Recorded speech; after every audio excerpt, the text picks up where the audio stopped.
Here's a first test of the new slicer. It's called a Valley Sportsman food slicer, household use. Just a nice slicer. Comes with this handle, so you can put it in and adjust the dial over here for the meat. It's very noisy though, but I want to try slicing this blade roast.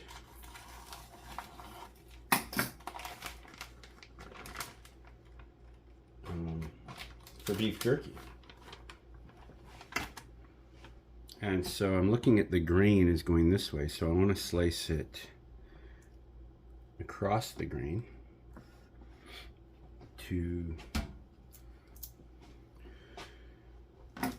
put on a pan. Now I have these cooking sheets here, and then I have these silicone mats that were like little pyramids, and they fit inside the pan to catch, well, because I make the jerky in the oven. And then we should be able to just turn this on and make some slices. Let's see how it goes. That's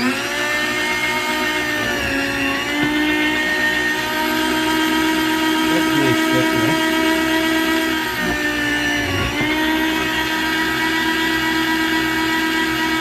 Sure is noisy.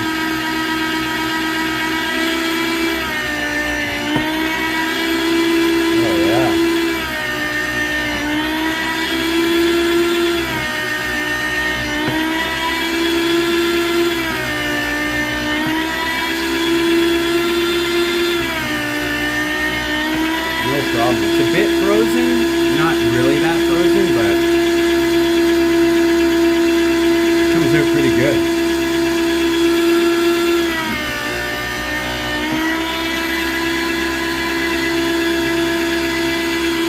You can see here, it just comes out the back right here.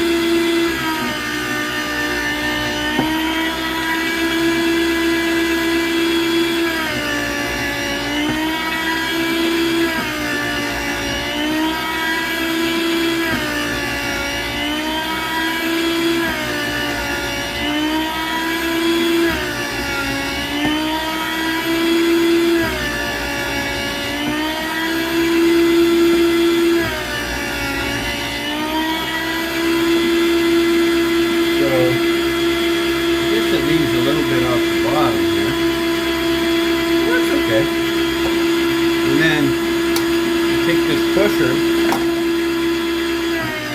just as it gets smaller, you want to be safe.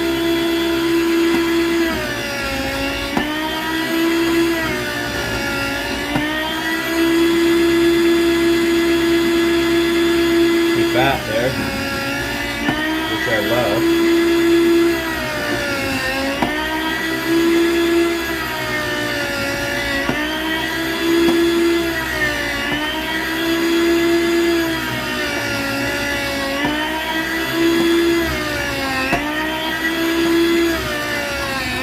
Finish the end of this. Yes, that's it.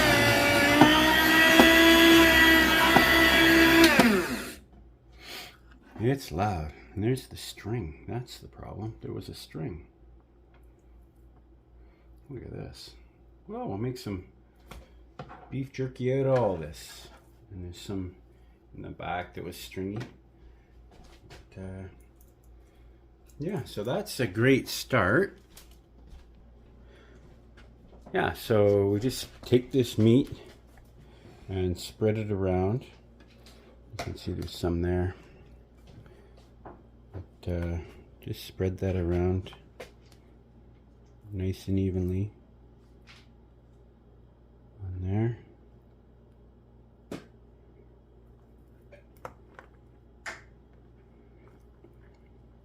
This is really marbly meat, so it's going to have great flavor.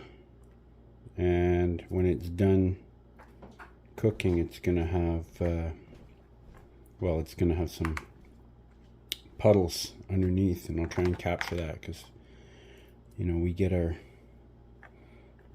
calories from eating the fat. So, like that. And then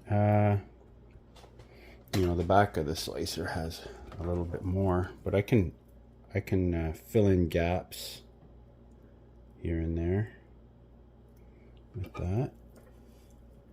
It gets caught up in there a little bit. This is a great little slicer.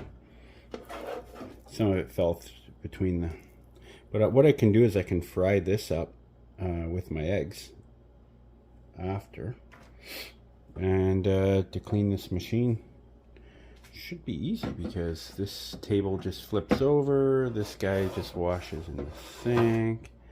Yeah, and then what else do I do to this? Well, after I slice it up like that, then I come over to the stove and I set it for about 200 or 210. That displays a little.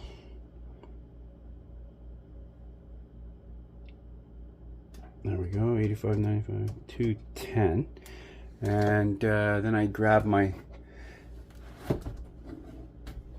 pink salt.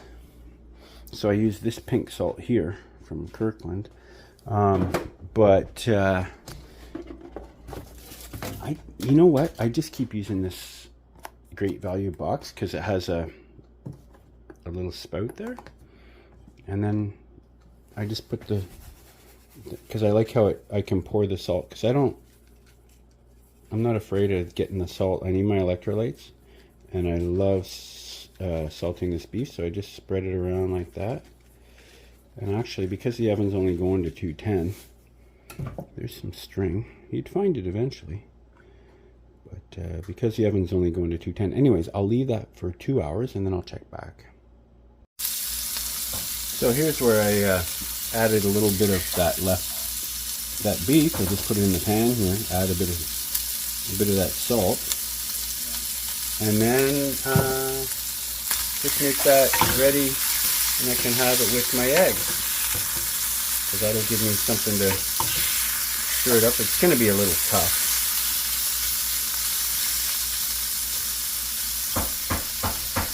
Keep the moisture in, keep all the liquid in, because the liquid's excellent too. Well, anyway, I got 2 or 2.5 hours to wait for that. Yeah, that'll be good. So we'll plate that, and then I'll just crack a couple eggs in there. Now I like the organic eggs, but this. And some people, don't like these. You know what? I should be using cast, but some people don't like the skin is so strong. Some people don't like these pans. But I mean, I got to eat something because that jerky is going to be 2 or 2.5 hours in the oven, and I could do it longer, but I like to keep it tender because, I mean, I don't care about preserving it because it doesn't last that long. So 3 eggs. If I just cover them, then I don't have to flip them.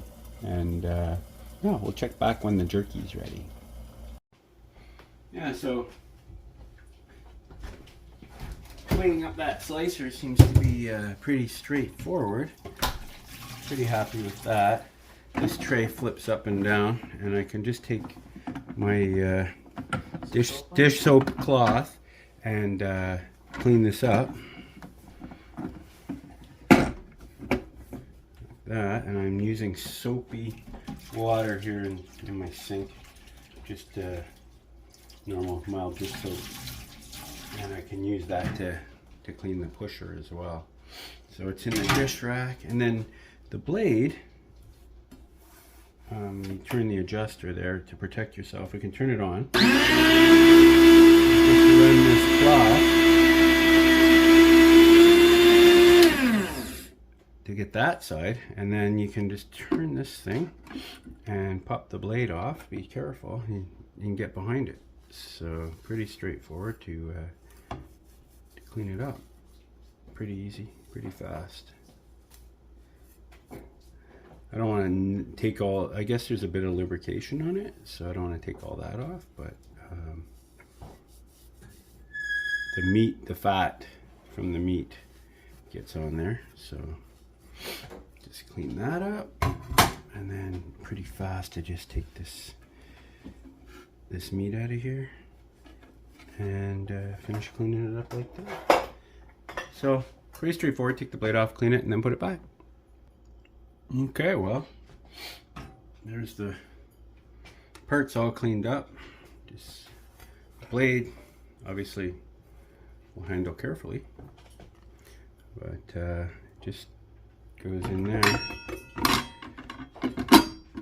and then it looks like tightening is the opposite of normal.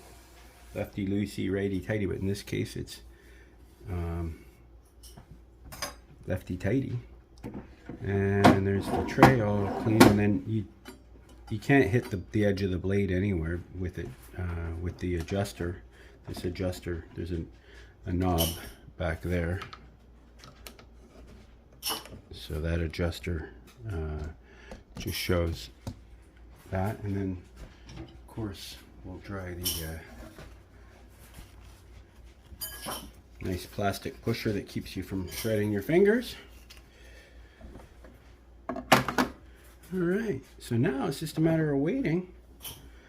Over here, I'm gonna have those eggs and that beef to start. But how are we doing in there? Oh yeah. So that's gonna be a couple hours, but like I said, I only like to go like a little bit hotter oven, to say 210, and 2 hours, 2.5 hours. With extra fat content, I go a little bit longer, but I don't worry about it going bad because, well, it only lasts a day or two because it's so good. Okay, well, it's been about 2.5 hours. Let's have a look in there. Oh, that looks great. Look at that little piece right there. Yeah.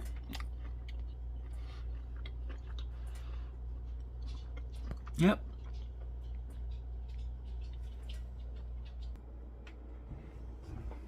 We'll let that cool.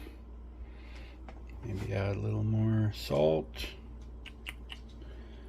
But that's a simple way to make beef jerky.